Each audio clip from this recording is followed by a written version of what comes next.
मैना का विलाप, शिव के साथ कन्या का विवाह न करने की हट, देवताओं तथा श्री विष्णु का उन्हें समझाना तथा उनका सुंदर रूप धारण करने पर ही शिव को कन्या देने का विचार प्रकट करना। ब्रह्मा जी कहते हैं, नारद, जब हिमाचल प्रिय सती मैना को चेत हुआ तब वे अत्यंत क्षुब्ध होकर विलाप एवं तिरस्कार करने लगी। पहले तो उन्होंने अपने पुत्रों की निंदा की, इसके बाद वे तुम्हें और अपनी पुत्री को दुर्वचन कहने लगी। मैना बोली, मुने, पहले तो तुमने यह कहा कि शिवा शिव का वरण करेंगी, पीछे मेरे पति हिमवान का कर्तव्य बताकर उन्हें आराधना पूजा में लगाया, परंतु इसका यथार्थ फल क्या देखा गया। विपरीत एवं अनर्थकारी दुर्बुद्धि देवेश से तुमने मुझ अधम नारी को सब तरह से ठग लिया। फिर मेरी बेटी ने ऐसा तप किया जो मुनियों के लिए भी दुष्कर है। उसकी उस तपस्या का यह फल मिला जो देखने वालों को भी दुख में डालता है। हाय, मैं क्या करूं, कहाँ जाऊं, कौन मेरे दुख को दूर करेगा। मेरा कुल आदि नष्ट हो गया, मेरा जीवन भी नाश हो गया। कहाँ गए वे दिव्य ऋषि, पाऊं तो मैं उनकी दाढ़ी मूछ नोच लूं। वशिष्ठ की वह तपस्वी पत्नी भी बड़ी धूर्ता है, वह स्वयं इस विवाह के लिए अगुआ बनकर आई थी। ना जाने किन किन के अपराध से इस समय मेरा सब कुछ लुट गया। ऐसा कहकर मैना अपनी पुत्री शिवा की ओर देखकर उन्हें कटु वचन सुनाने लगी। अरे दुष्ट लड़की, तूने यह कौन सा कर्म किया जो मेरे लिए दुखदायक सिद्ध हुआ। तुझ दुष्टा ने स्वयं ही सोना देकर कांच खरीदा है, चंदन छोड़कर अपने अंगों में कीचड़ का ढेर पोत लिया। हाय हाय, हंस को उड़ाकर तूने पिंजड़े में कुआं पाल लिया, गंगा जल को दूर फेंककर कुएं का जल पिया, प्रकाश पाने की इच्छा से सूर्य को छोड़कर यत्न पूर्वक जुगनू को पकड़ा, चावल छोड़कर भूसी खा ली, घी फेंककर मोम के तेल का आदर पूर्वक भोग लगाया, सिंह का आश्रय छोड़कर सियार का सेवन किया, ब्रह्म विद्या छोड़कर कुत्सित गाथा का श्रवण किया। बेटी, तूने घर में रखी हुई यश की मंगलमयी विभूति को दूर हटाकर चिता की अमंगलमयी राख अपने पल्ले बांध ली, क्योंकि समस्त श्रेष्ठ देवताओं और विष्णु आदि परमेश्वर को छोड़कर अपनी कुबुद्धि के कारण शिव को पाने के लिए ऐसा तप किया। तुझको, तेरी बुद्धि को, तेरे रूप को और तेरे चरित्र को भी बारंबार धिक्कार है। तुझे तपस्या का उपदेश देने वाले नारद को तथा तेरी सहायता करने वाली दोनों सखियों को भी धिक्कार है। बेटी, हम दोनों माता पिता को भी धिक्कार है जिन्होंने तुझे जन्म दिया। नारद, तुम्हारी बुद्धि को भी धिक्कार है, सुबुद्धि देने वाले उन सब ऋषियों को भी धिक्कार है, तुम्हारे कुल को धिक्कार है, तुम्हारी क्रिया दक्षता को भी धिक्कार है, तथा तुमने जो कुछ किया उस सबको धिक्कार है। तुमने तो मेरा घर ही जला दिया, यह तो मेरा मरण ही है। ये पर्वतों के राजा आज मेरे निकट न आए, सप्तर्षि लोग स्वयं मुझे अपना मुंह न दिखाएं, इन सब ने मिलकर क्या साधा, मेरे कुल का नाश करा दिया। हाय, मैं बांझ क्यों ना हो गई, मेरा गर्भ क्यों नहीं गल गया, मैं अथवा मेरी पुत्री ही क्यों नहीं मर गई, अथवा राक्षस आदि ने भी आकाश में ले जाकर इसे क्यों नहीं खाल डाला। पार्वती, आज मैं तेरा सिर काट डालूंगी, परंतु ये शरीर के टुकड़े लेकर क्या करूंगी। हाय हाय, तुझे छोड़कर कहाँ चली जाऊं, मेरा तो जीवन ही नष्ट हो गया। ब्रह्मा जी कहते हैं, नारद, यह कहकर मैना मूर्छित हो पृथ्वी पर गिर पड़ी। शोक रोष आदि से व्याकुल होने के कारण वे पति के समीप नहीं गई। देवेश, उस समय सब देवता क्रमशः उनके निकट गए, सबसे पहले मैं पहुंचा। मुनि श्रेष्ठ, मुझे देखकर तुम स्वयं मैना से बोले। नारद जी ने कहा, पतिव्रते, तुम्हें पता नहीं है, वास्तव में भगवान शिव का रूप बड़ा सुंदर है। उन्होंने लीला से ऐसा रूप धारण कर लिया है, वह सब यथार्थ रूप नहीं है, इसलिए तुम क्रोध छोड़कर स्वस्थ हो जाओ, हठ छोड़कर विवाह का कार्य करो और अपनी शिवा का हाथ शिव के हाथों में दे दो। तुम्हारी यह बात सुनकर मैना तुमसे बोली, उठो, यहाँ से दूर चले जाओ, तुम दुष्टों और अधमों के शिरोमणि हो, मैना के ऐसा कहने पर मेरे साथ इंद्र आदि सब देवता एवं दिव्यपाल कमशा आकर यूं बोले, पितरों की कन्या मैंने, तुम हमारे वचनों को प्रसन्नता पूर्वक सुनो। ये शिव निश्चय ही सबसे उत्कृष्ट देवता हैं और सबको उत्तम सुख देने वाले हैं। आपकी पुत्री के अंत दुस्साह तप को देखकर इन भक्तवत्सल प्रभु ने कृपा पूर्वक उन्हें दर्शन और श्रेष्ठ वर दिया था। यह सुनकर मैना ने देवताओं से बारंबार अत्यंत विलाप करके कहा, शिव का रूप बड़ा भयंकर है, मैं उन्हें अपनी पुत्री नहीं दूंगी। आप सब देवता प्रपंच करके क्यों मेरी इस कन्या के उत्कृष्ट रूप को व्यर्थ करने के लिए उदित हैं। मुनीश्वर उनके ऐसा कहने पर वशिष्ठ आदि सब ऋषियों ने वहां आकर यह बात कही, पितरों की कन्या तथा गिरिराज की रानी मैंने, हम लोग तुम्हारा कार्य सिद्ध करने के लिए आए हैं। जो कार्य सर्वथा उचित और उपयोगी है उसे तुम्हारे हट के कारण हम विपरीत कैसे मान ले। भगवान शंकर का दर्शन सबसे बड़ा लाभ है। वे दान पात्र होकर स्वयं तुम्हारे घर पधारे हैं।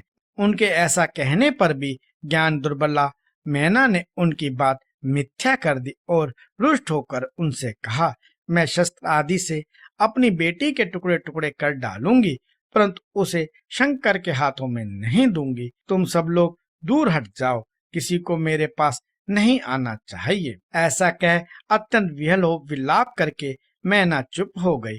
मुने वहां उनके इस बर्ताव से हाहाकार मच गया।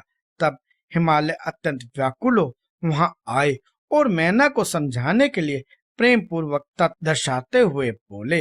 हिमालय ने कहा, प्रिय मैंने, मेरी बात सुनो, तुम इतनी व्याकुल क्यों हो गई? देखो तो कौन कौन से महात्मा तुम्हारे घर पधारे हैं, तुम इनकी निंदा क्यों करती हो? भगवान शंकर को तुम भी जानती हो। नाना नाम रूप वाले शंभू के विकट रूप को देखकर घबरा गई हो। मैं शंकर जी को भली भांति जानता हूँ, वे ही सबके प्रतिपालक हैं, पूजनियों के भी पूजनीय हैं तथा अनुग्रह एवं विग्रह करने वाले हैं। निष्पाप प्राण प्रिय, हट ना करो, मानसिक दुख छोड़ो, सुवर्ते शीघ्र उठो और सब कार्य करो। पहली बार विकट रूपधारी शंभू ने मेरे द्वारपाल पर आकर जो नाना प्रकार की लीलाएं की थी, मैं उनका आज तुम्हें स्मरण दिला रहा हूँ। उनके उस परम महात्मा को देख और समझकर उस समय मैंने और तुमने उन्हें कन्या देना स्वीकार किया था। प्रिय, अपनी उस बात को प्रमाण मानकर सार्थक करो। इस बात को सुनकर शिवा की माता मैना हिमालय से बोली, नाथ, मेरी बात सुनिए और सुनकर आपको वैसा ही करना चाहिए। आप अपनी पुत्री पार्वती के गले में रस्सी बांधकर उसे बेखटके पर्वत से नीचे गिरा दीजिए, परंतु मैं इसे हर के हाथ में नहीं दूंगी। अथवा नाथ, अपनी इस बेटी को ले जाकर निर्दयता पूर्वक समुद्र में डुबो दीजिए। गिरिराज, ऐसा करके आप पूर्ण सुखी हो जाएंगे। स्वामी, यदि विकट रूपधारी रुद्र को आप पुत्री दे देंगे तो मैं निश्चय ही अपना शरीर त्याग दूंगी। मैना के जब हठ पूर्वक ऐसी बात कही तब पार्वती जी स्वयं आकर यह रमणीय वचन बोली, माँ, तुम्हारी बुद्धि तो बड़ी शुभकारक है, इस समय विपरीत कैसे हो गई? धर्म का अवलंबन करने वाली होकर भी तुम धर्म को कैसे छोड़ रही हो? ये रुद्रदेव सबकी उत्पत्ति के कारणभूत साक्षात ईश्वर हैं, इनसे बढ़कर दूसरा कोई नहीं है। समस्त सूत्रों में यह वर्णन है कि भगवान शंभु सुंदर रूप वाले तथा सुखद हैं, कल्याणकारी महेश्वर, समस्त देवताओं के स्वामी तथा स्वयं प्रकाश हैं। इनके नाम और रूप अनेक हैं। माताजी श्री विष्णु और ब्रह्मा आदि भी इनकी सेवा करते हैं। ये सबके अधिष्ठान हैं, कर्ता हर्ता और स्वामी हैं। विकारों की इन पर पहुंच नहीं है। ये तीनों देवताओं के स्वामी, अविनाशी एवं सनातन हैं। इनके साथ ही सब देवता किंकर होकर तुम्हारे द्वार पर पधारे हैं और उत्सव मना रहे हैं। इससे बढ़कर सुख की बात और क्या हो सकती है? अतः यत्न पूर्वक उठो और जीवन सफल करो। मुझे शिव के हाथों में सौंप दो और अपने गृहस्थ आश्रम को सार्थक करो। माँ, मुझे परमेश्वर शंकर की सेवा में दे दो। मैं स्वयं तुमसे यह बात कहती हूँ, तुम मेरी इतनी सी ही विनती मान लो। यदि तुम इनके हाथ में मुझे नहीं दोगी तो मैं दूसरे किसी वर का वरण नहीं करूंगी, क्योंकि जो सिंह का भाग है उसे दूसरों का ठगने वाला सियार कैसे पा सकता है। माँ, मैंने मन, वाणी और क्रिया द्वारा स्वयं हर का ही वरण किया है। अब तुम्हारी जैसी इच्छा वैसा करो। ब्रह्मा जी कहते, नारद, पार्वती की यह बात सुनकर शैलेश्वर प्रिया मैना बहुत उत्तेजित हो गई और पार्वती को डांटते हुए दुर्वचन कह के रोने लगी तथा विलाप करने लगी। तदंतर स्वयं मैंने तथा सनकादि सिद्धों ने भी मैनों को बहुत समझाया, परंतु वह किसी की बात न मानकर सबको डांटती रही। इसी बीच में उनके सुदृढ़ एवं महान अट की बात सुनकर शिव प्रिय भगवान विष्णु भी तुरंत वहां आ पहुंचे और इस प्रकार बोले। श्री विष्णु ने कहा, देवी, तुम पितरों की मानसी पुत्री एवं उन्हें बहुत ही प्रिय हो, साथ ही गिरिराज हिमालय की गुणवती पत्नी हो। इस प्रकार तुम्हारा संबंध साक्षात ब्रह्मा जी के उत्तम कुल से है। संसार में तुम्हारे सहायक भी ऐसे ही हैं। तुम धन्य हो। मैं तुमसे क्या कहूँ, तुम तो धर्म की आधारभूता हो, फिर धर्म का त्याग कैसे करती हो। तुम ही अच्छी तरह सोचो तो सही। संपूर्ण देवता, ऋषि, ब्रह्मा जी और मैं सभी लोग विपरीत बात ही क्यों कहेंगे। तुम शिव को नहीं जानती। वे निर्गुण भी हैं और सगुण भी, कुरूप भी हैं और स्वरूप भी, सबके सेव्य तथा सत्य पुरुषों के आश्रय हैं। उन्होंने मूल प्रकृति रूपा देवी ईश्वरी का निर्माण किया और उसके बगल में पुरुषोत्तम का निर्माण करके बिठाया। उन्हीं दोनों से सगुण रूप में मेरी तथा ब्रह्मा जी की उत्पत्ति हुई। फिर लोकों का हित करने के लिए वे स्वयं भी रूप में प्रकट हुए। तदंतर वेद, देवता तथा स्थावर जंगम रूप से जो कुछ भी दिखाई देता है वह सारा जगत भी भगवान शंकर से ही उत्पन्न हुआ। उनके रूप का ठीक ठीक वर्णन अब तक कौन कर सका है, अथवा कौन उनके रूप को जानता है। मैंने और ब्रह्मा जी ने भी जिनका अंत नहीं पाया, उनका पार दूसरा कौन पा सकता है। ब्रह्मा से लेकर कीट पर्यंत जो कुछ जगत दिखाई देता है वह सब शिव का ही रूप है, ऐसा जानो। इस विषय में कोई अन्यथा विचार नहीं करना चाहिए।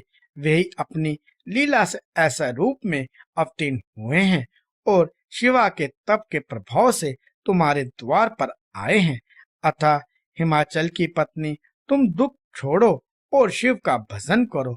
इससे तुम्हें महान आनंद प्राप्त होगा और तुम्हारा सारा क्लेश मिट जाएगा। ब्रह्मा जी कहते हैं, नारद, श्री विष्णु के द्वारा इस प्रकार समझाई जाने पर मैना का मन कुछ कोमल हुआ, परंतु शिव को कन्या न देने की हट उन्होंने तब भी नहीं छोड़ी।